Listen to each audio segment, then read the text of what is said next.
Alright, so good day ladies and gentlemen, season 6 of the Underground Labyrinth is here, and today I'm gonna show you how you can beat it and also what is new with the Underground Labyrinth. So there are at least a couple of things that are new. Well, if we just have a look at the shop real quick, of course you got a new costume for Ban, and you also have a returning costume for Purgatory Meliodas in case you missed him. You will once again, just like in the previous season, get like 20 LR coins, that's very nice, 10 gems, that's also nice, some more materials, very nice. But there are a couple of changes, so let's just get into the Underground Labyrinth and I will show them to you. So here I am playing, of course, on my global account. I've already beaten it on my JP account and it is actually quite simple to beat. As you can see, there are of course a couple of changes. Well, one of course to the layout of the map, but also to an icon down here in the corner. Now, just like with the season 5, you will start with a couple of passives and then you can of course acquire some more passives. So that's very nice. That's going to give you a little bit of a boost to your characters. And then you will also be able to get these Guardian Stones. Now, the Guardian Stones you can buy from the various shops throughout the Underground Labyrinth. For example, here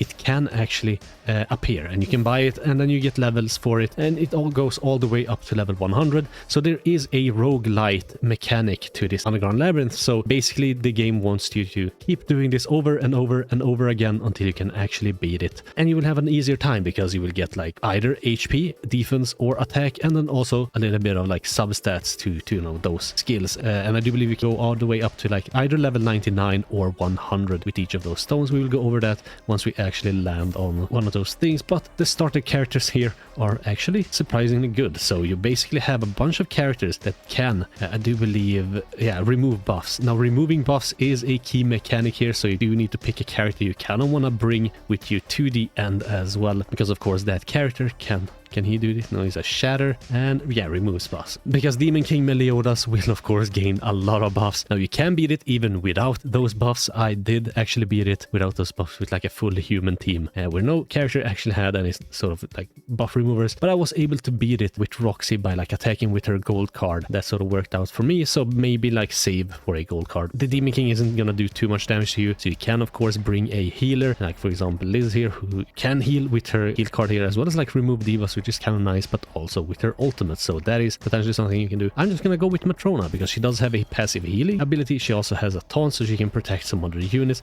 and she has a buff removal card on her rank 1. So that is what we're gonna use. Now I'm gonna skip all of these fights of course because it's gonna be boring, so I'm just gonna show you like the key moments as you progress here. Alright, so the first fight was easy, and now we sort of do get to pick which way we want to go. Either you want to get like 10 levels or you want to get to Super Awakening Stars. I'm probably gonna go for the Super Awakening Stars myself, but as you can see, there are most definitely like offs you can take here. For example, if you go for the level here, you might go here and then just move for this Super Awakening Star, or you can go through here and potentially get two really nice passives that might not carry you all the way to the end, because of course on floor 3 you will get like the really good passives, but you will still get some decent passives here that can potentially help you like beat the first and the second boss. As you can see, there are quite a lot of these nodes that you can land on. That's gonna give you a couple of characters that you can pick from, so you don't actually need to buy a character from the shop. But I do believe if you go the left-hand side here and fight as many like enemies as you possibly can, hopefully these ones, because I do believe these ones give 15 of these, whereas the regular ones give you 10. I could be wrong on that and the numbers could be different, but I do believe these ones give more. And if you go the full path here, so if it is 15, that's gonna be an additional 30 plus 10 plus 15, or it's like 10, right? So either it's 20, 30, 35. So an additional 35, that's gonna be 70. I do believe you can buy a character as well as like get the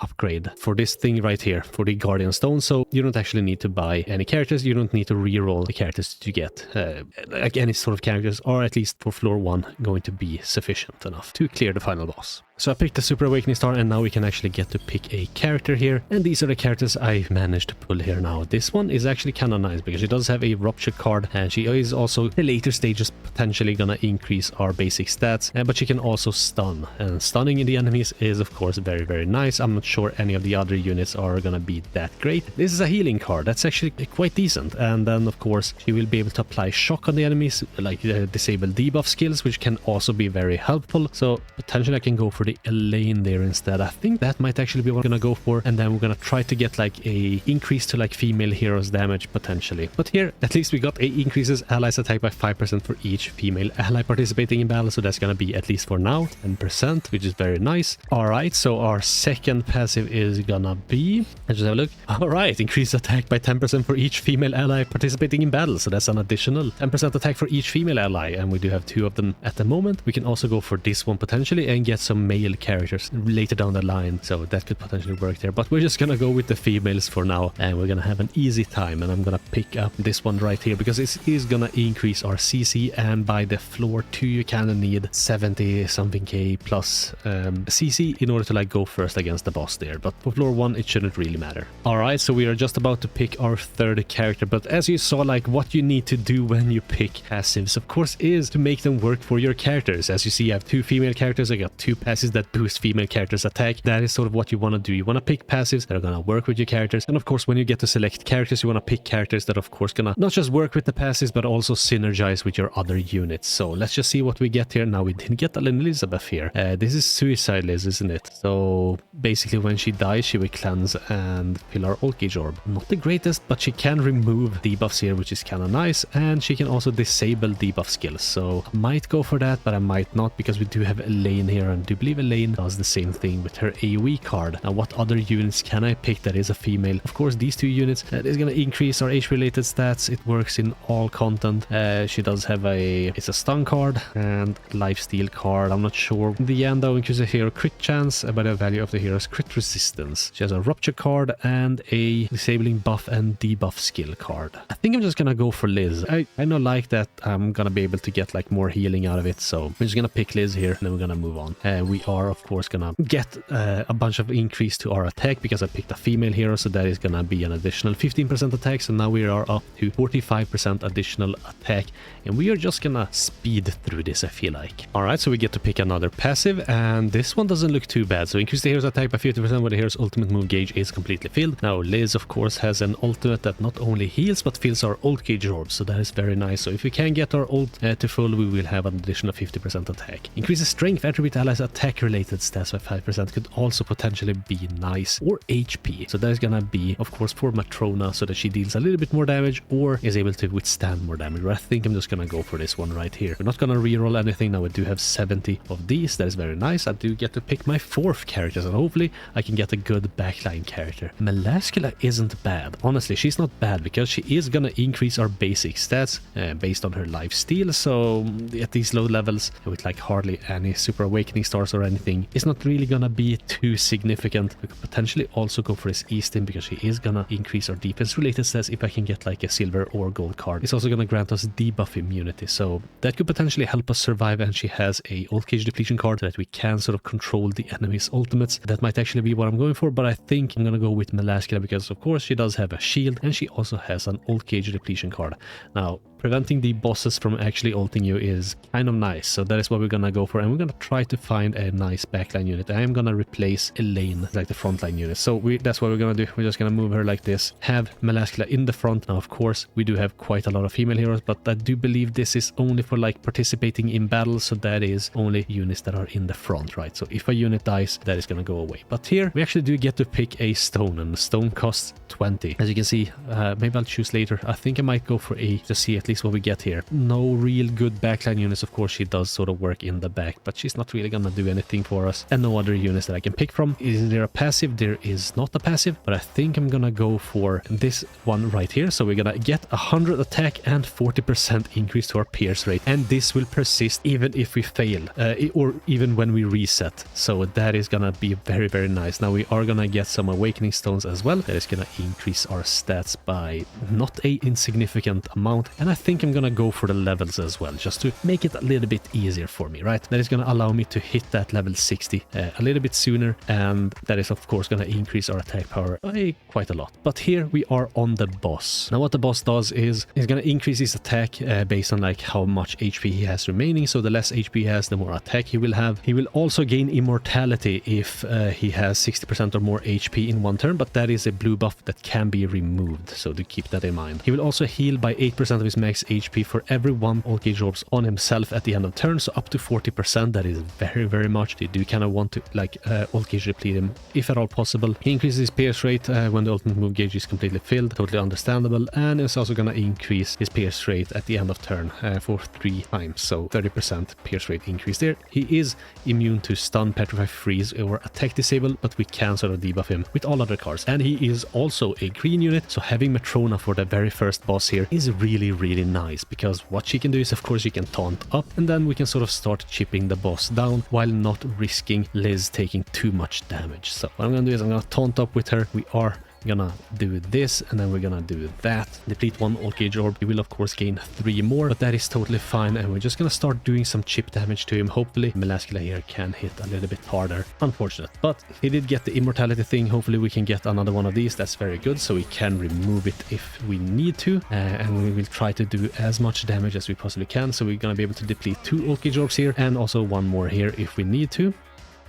Unfortunately, we didn't get any more of these cards, and he also has a buff remover card. I forgot to look at his spell sphere, but he removes buffs with this card, cancels stances and buffs, and this one does the pierce damage, right? So that is why he's increasing his pierce damage, or pierce rate, I guess, so that he can deal more damage as the round progresses. So what I'll do here is I'm gonna like do as much chip damage as I possibly can to him. Like buffing up might not be good for this fight, actually. This one will not do anything either, because of course he's not using any debuff cards, but what I can do is I can just get her ultimate here. That is gonna be very nice, and then we just attack like that to remove the immortality. Hopefully he's not gonna have more than 60% HP and get the immortality thing again, because then I'll need to draw another one of her cards. There we go. But what we're gonna do is, because now we do have Melascula's ult, she's gonna gain an additional 50% attack, so that is very nice. Right, so he's going for the Liz, but even if Liz dies, like she's just gonna ult rush us, that is totally fine, and we can revive her next turn. So that is my only damaging attack there, and then I can just attack with this card as well. Perhaps I will attack with that card first, just to heal Liz a little bit. Maybe she's not gonna heal, like her lifesteal is probably not high enough. Lifesteal 0%, so she's not gonna heal at all. That is unfortunate, but at least we'll do a little bit of chip damage there. And what I can do is this, and then that. So hopefully Melascula kills. Alright, she did. The 50% attack came in clutch, and we killed the first boss here. Let's go, on our very first run. And as you can see, you get a lot of those things, so you can basically get down to the level 3 in the shop, just like clearing this once or twice, whatever, however long it takes. Like if you kill the first or second boss, and then like reset, you should be able to clear the shop. Alright, so we do get to pick another passive here, and this is gonna be really nice, because it's gonna increase our HP attribute allies HP by 30% if we pick this one, or we can go for another one of these, and that's gonna increase our attack by up to 80%, because these of course do stack when our old cage is filled. And I think I'm just gonna go for that one, right? Why not? Why not stack the passives that we can stack? And we do get to pick another unit here. So on floor 2, of course, you can get some better units, but we still kind of want to go for the female heroes if at all possible. That's perfect, actually. So we're just gonna pick Merlin here, and we are gonna ult rush just a little bit quicker, right? So that is very helpful. And here we do get the shop. Unfortunately, we cannot buy any more of these from this shop. I think it is random. Like it's random what you can buy, and it's random where you can buy it, or it might just be at the end. But I know for a fact that at the end of the first floor, I wasn't able to buy it on one of my runs, so who knows? But at least it's level 1 out of 90. All right, 90 was the max. Okay, I misremembered. Sorry about that. But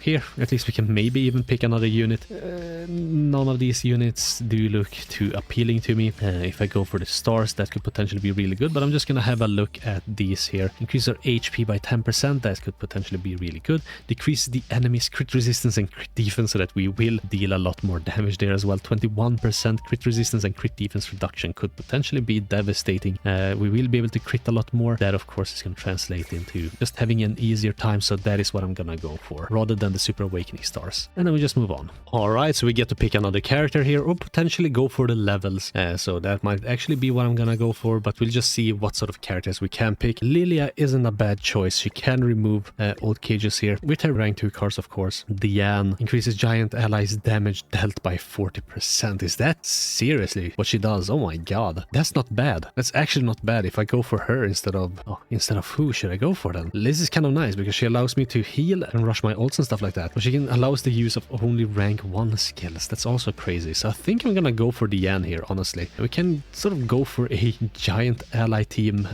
If that is actually what I'm gonna go for, I don't know. Yeah, I think I'm gonna go for that. I might actually regret that. I kind of do also still want the Old Cage Depletion card, because that's gonna come in handy against the boss. But here I'm just gonna go to the left because of course the passive, and then also another like character selection screen. Potentially I'm just gonna check what that is, or I'm just gonna go straight across here and go for the shopping cart and potentially get something even better there. But we're gonna go left here first and just see what we get from the question mark tile. Alright, so now we get to pick another passive. So let's see. Increase hero's attack by 30% when hero's ultimate move gauge is completely filled. So we can just keep going with this one, or there's a crit chance by 100%. I mean, we are already lowering the enemy's crit resistance and crit defense. I'm not sure if that is actually necessary. Speed, attribute, allies, attack related stats. This one is most definitely not necessary. So I'll go for this one, increase my attack by a lot, or the crit chance. So that is it's very samey. I do believe these stack, right? Please tell me they do. I'm not gonna chance it. I think they stack, but I'm not gonna like go for it, because I know like the different ones do stack. If it's like 30% and 50%, they stack. I'm not sure if I can get like 2 of these and have them stack or whatever. But here we also get to pick another unit, and oof, Roxy, that's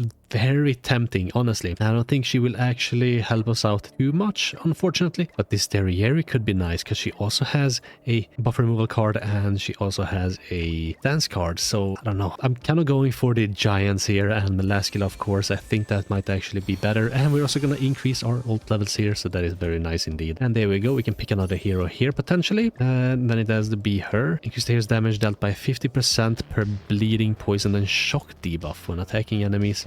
Unfortunately, we already replaced Elaine, so like no more shock at least. But let's see the passive. So is there any good passives here? All right, so we got another one of these. That's very good. Or we can go for this one, like increase our crit chance by 200%. That's stupid. Or we might just go for that one.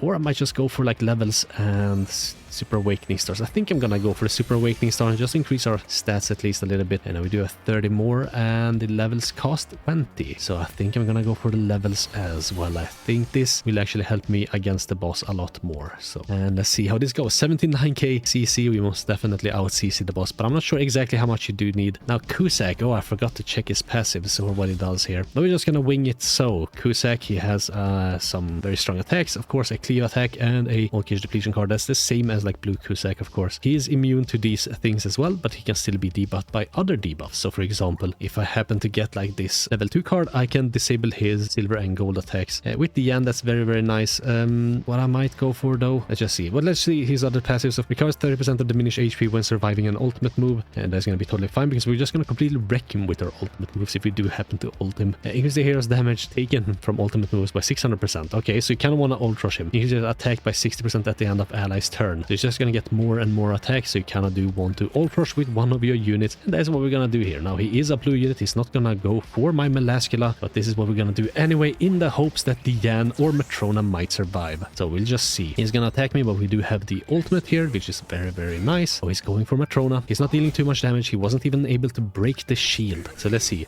Now, I can attack him like this. Oh, he actually removed one card as well. So what I can do... Oh, actually, I can attack him twice with this. That is gonna get the full benefit of the 80% increase to attack, because I do have Old Cage Orb. And then we use that card, and I think that is gonna kill. So we're at least gonna remove the ultimate, if anything, and then we will ult. I do believe the ult is gonna hit for super hard. It is a 4-6 now, so... 1.8 million. I did not expect that. Oh my god. Melascula the goat. But that's the power of like stacking passives, right? Like, you want to get the passives that are going to work with your units, and then you want to use your units in a way they are going to benefit from the passives. And in this case, like being a full team of female heroes, as well as like going for your ultimates. Alright, so we are on the 3rd floor, and this is where we're gonna get the really, really strong passives. Increases giant heroes HP by 75%. I could reroll this. We could potentially get something much, much better, but I think I'm gonna go for the giant allies HP, because I do kind of want my giants, of course, to survive. So let's just see what sort of other units we can draw here. Some very, very good selection of units right here. I'm not sure if this is gonna deal enough damage. What is he gonna do? So he's not gonna do anything for us. I don't think I need to go for a hero, or I can potentially reroll and get something really nice. I think I'm gonna allow myself to reroll at least once here. So that's what we're gonna do. Rerolling, and we got Brunhild, we got Gopher, I could potentially go for Gopher just to get like the rank 2 cards and all that good stuff. Or Brunhild because she does have a healing type ultimate, so I can go for her ultimate. And that is also gonna be very, very nice. But I think I'm gonna stick with Melascula. If I can potentially get like a bronze or a silver shield, that's gonna be a lot better. But here we are just gonna go for healing our units, and then we're gonna move to the left here. See what's in the shop. All right, we did get another Guardian Stone. I'm just gonna have a look at sort of the unit selection, of course, and then also any sort of potential passives that we might get. So the passives are kind of bad. So increase the human allies, unknown race, and restores HP by 50% of damage dealt to enemies when a skill with the pierce effect is used. Nah, that's bad. I mean, I could go for the awakening stones. I could also go for this one right here. I think I might be able to go for both of them. So that is what we're gonna do. We're gonna get this. That increased our, I forgot to check, but I believe it was defense, of course, but then the substats, I don't know. And we are also gonna get 2 super awakening stars. That is what we're gonna do. You kind of want to get as many like super awakening stars as you possibly can, but let's see here. Increase our resistance by 40%. All right, very, very nice. Alright, so here we get to select another unit. Let's see if it's anything good. This Roxy is actually not bad, but you do kind of need to have a team of human heroes. If you can get like a team of human heroes that are also female, she's gonna start hitting really hard. I do believe she still works in all content, right? So yeah, unfortunately, we didn't get anything good there. We are gonna go for the ultimate move, so we will have like 6 units. That is of course also gonna increase our CC, but not that we need any more CC at this point. Ooh, I actually got a hero selection node from like the random node that you get here, so let's just see. Nothing too great. Like if you want to go for some other units, of course, rather than the same units that I'm going for, of course. Roxy, again, this is like her 3rd appearance here. She's a really good selection there. You can go for a full human team with that, or you can go for Freyr, just go for his ult. You're gonna kill anything, right? You just need his ult, and that's that. But I don't really need any of those units. I'm not gonna reroll or anything there. I'm just gonna move on. Alright, so after the last fight, my DN is a little bit lower than I would like her to be. Hopefully we can get some really nice unit here. Unfortunately, we did not. And there is no more shop, so I might as well just use these points right here to potentially re-roll the heroes, right? This isn't anything I really want to go for, so I'm not going to pursue anything of that kind. So let's just see here. We did get another Roxy, we did get a Brunhild. Now, Brunhild is, of course, going to reduce the enemy stats. I do wonder, like, I can't remember if the final boss can be stat lowered or not, so I might just re-roll once again and just see sort of what other units we can replace her with. Liz. So this is pretty interesting. She is gonna increase her attack related stats whenever she attacks, so I might actually replace Diane with Liz. Yeah, even if Diane has like 50% increase to HP or whatever that passive did, I think I'm gonna replace her like this anyway. We're just gonna rely on Matrona dealing quite a lot more damage, and then I think I'm gonna go for this Super Awakening Star, or that's like the only thing I can actually pick from here, and then we just go like this. So we are gonna look at Miles' stat, or Mile, I said because that was like the last boss or whatever, or like one of the previous boss, but Demon King Meliodas. So of course he's looking very, very nice, just like he did in the story. But let's just see what he does. So of course he can still be debuffed, that's very nice, but we do need to remove buffs, so that is what we need to keep in mind here as well. So he is immediately gonna recover 30% of damage taken. Now this sort of works, if you do have a Roxy and you attack him, he will recover before like the Roxy passive damage gets applied, so do keep that in mind as well. So that is sort of why I had to go with like a gold Roxy card in order to just be able to kill him in one hit. If taking damage from 2 skills or more times during the enemy's turn by the same enemy, applies 3 ignite effects on them for 3 turns. So you do kind of also want to keep that in mind as well. Increase their damage dealt by 70% when attacking enemies affected by ignite. Applies debuff immunity to the enemy with the highest remaining HP at the start of every turn for 2 turns. So that is gonna make it so that you can attack twice with that unit, which is very nice. And then for each orb filled in the hero's ultimate move gauge orb, when the hero increases rank of, uses or moves a skill, so basically whenever he does anything, increases damage dealt by 10% for 3 turns up to 5 times. If there are 5 or more ultimate move gauge orbs, recovers 30% of max HP. So if for example you remove his ult, he's instantly gonna get his ult again next turn, and he's gonna recover some more HP. That is basically what it's gonna do, so do keep that in mind. The hero gains a buff which increases attack related stats by 5% whenever hitting an enemy. When there are 4 or more of this attack effect, they are removed and increases like skill rank. So he's gonna rank up his skills. Perhaps I should have kept the Diane card, because I can of course make him only use rank 2 cards, or rank 1 cards I mean. So yeah, mistakes were made, but I think we will still do well. And then also the final passive increases all of the hero stats by 15% for 2 turns if their skills are ranked up. So whenever this rocks, is also gonna get 15% all stats. Okay. He has a Sever card. He also has a defense related stat decreasing card, and the ultimate is just gonna hit for a lot. So yeah, what we're gonna do here is we're actually just gonna move a Liz card once and attack once with Liz and then not do anything else. We will get Liz her ult. That is also gonna apply a 6/6 what's it called, the reflect shield for us, and also heal us, which is really nice. So hopefully Melascula can survive here. Otherwise we'll see. So this attack is an AoE attack. I forgot to see if the final attack was like a single target attack or not. Oh, she died. That is unfortunate, but it should still be doable. But let's see here. Basically Merlin does the exact same thing, like applies a shield and depletes all cage orbs. He is gonna use a gold card here though, so if we can actually survive the gold card, that would be very, very nice. So we do have the attack related stat increase. That is of course gonna make this one heal for more by 70% of max. Oh, never mind, it wasn't based on attack. But anyway, we're just gonna use this card as well and then potentially get her ultimate next turn. I could have attacked with Liz. Liz would have dealt the additional 80% increased damage or whatever she gains, like the attack or whatever. But we will just rely on Matrona's ultimate. I think that is what we're gonna do. So she's gonna take some damage here, but she will heal back to full. Demon King takes some damage. That's very, very good for us. So let's just see how much damage he actually takes. Ooh, that's not bad. So he's attacking and then taking the reflect damage. So what I'm gonna do here is I might actually heal the Demon King. That should be totally fine. And should I apply this or should I go for another one of these attacks? I think I'm gonna go for that attack because I will be able to remove the ultimate here. He will gain like one ultimate orb next turn and he will heal back for 30% of his HP. But at least he's taking some damage, and now we will have the Matrona ultimate as well. It will deal quite a lot of damage. 6/6 ultimate decreases rank of skills. It's not like it's gonna matter. Ooh, look at Melly. Or Demon King, whatever you want to call him. Still took a lot of damage. I could potentially attack him with this card first if I wanted to. Perhaps even this. But I think this is what I'm going to do. So we're just going to do this. He will die from the ultimate, of course, because it's just gonna do too much damage to him. But yeah, that is the guide for the Underground Labyrinth Season 6. That is how you beat it, and then you just move on to the deeper parts if you want to. But as you can see, beating the bosses gives you a lot of these things, so I might as well just reset here. You will keep getting these things, and you will be able to level them up. You will retain these whenever you reset the Underground Labyrinth, so that you will be able to get more and more and more of them. I am gonna reset it. I'm not gonna go into the deeper parts. You can of course go into the deeper parts, but here, as you can see, we will retain these two right here as we're making a new run. And whenever you make a new run, when you have actually beaten it, you can sort of select any of the units that you had from your previous run and go with them, right? So you can either like start fresh without a clear bonus, but you will still have the thingies, you will still have these, or you can go with like a continuation with like whatever units you had before, and you can actually select those units. Like I think I might just select Matrona. Then you get to pick. We're just gonna go for this 2-star awakening. That's very, very good. If we do the exact same thing as we did with previous run, I will have like 6-star awakening. And then you can pick a passive. So any of your passives, 10% per female hero, that is very good. Or I can just go with the giant hero allies HP. Perhaps if I get like a giant hero allies attack, that would have been even better. But it is what it is. So you pick that, and as you can see, we still got this. So you just move through it. If you fail on the first floor, you can still keep buying it here. Sometimes it doesn't show up, sometimes it does, but if you just keep failing, you can just increase your stats by like this, and you will have enough stat where you can like steamroll it because of this roguelite element that they've added into the game mode.